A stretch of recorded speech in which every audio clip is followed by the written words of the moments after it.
ఇప్పుడు జనాలు ఎలా ఉన్నారంటే ఎవరికైనా ఉచిత సలహాలు ఇవ్వడం, వాళ్ళలో ఉన్న తెలివితేటలని డిమోటివేట్ చేసేయడం, వాళ్ళు ఏదో చేస్తున్న కొద్ది వాళ్ళని వెనక్కి లాగేయడం, ఇదండి వీళ్ళ పరిస్థితి. ఇప్పుడున్న ప్రజల పరిస్థితి.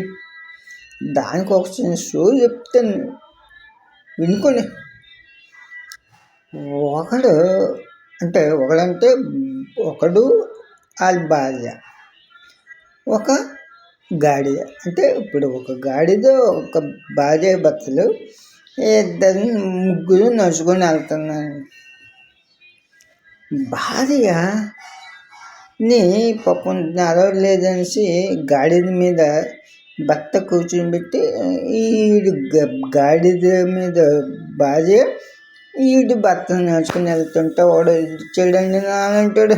వచ్చి ఏంటి నువ్వు నీ ఆవిడని గాడి మీద ఎక్కిస్తావు, నువ్వు నడుచుకొని వెళ్తావు, నువ్వేమైనా సేవకుడు అనుకున్నావు ఎట్లా అన్నాను.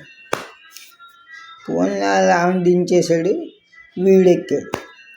ఇంకొకడు వచ్చి ఏంటిది ఆడ నడిపించి నువ్వు ఎక్కుతావు దున్నపోతులాగా, నువ్వు దిగిపోదా అన్నాడు. ఇది నిజం అనుకుని ఇద్దరు దిగిపోయినాను.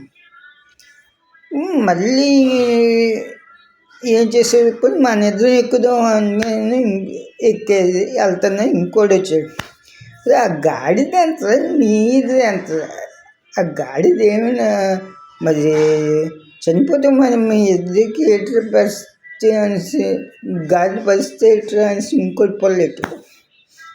అప్పుడు ఏం చేశాడు, మొత్తం అందరూ కలిసి వెళ్తుంది నడిచి, ఎవరి మీద ఎవరు ఎక్కకుండా. ఇంకొకడు వచ్చాడు, వాడేమన్నా తెలియదు తక్కువ, గాడిద మీద మీ ముగ్గురు వెళ్ళచ్చు కదా, మీ ముగ్గురు ఎందుకు నేర్చుకుని వెళ్ళడం, అలాంటి అయితే నేను వినియోగించుకున్నా అన్నాడు. అంటే ఇలాగ జనాలు ఒక్కొక్కరిని ఒక్కొక్కలాగా సలహాలు ఇస్తారు.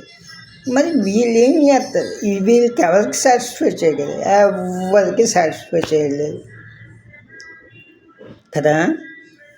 జనాలన్న మాటలు మీరు పట్టించుకోవద్దు. మీరు ఏం చేయాలనుకున్నారో అదే చేయండి, మీరు ఏమనుకున్నారో అదే సాధించండి. మీకు ఏ గోల్ ఉందో, ఏ ప్యాషన్ ఉందో ఆ ప్యాషన్ మీద ఉండాలి, అంతే తప్ప ఎవరి మీద ఆధారపడి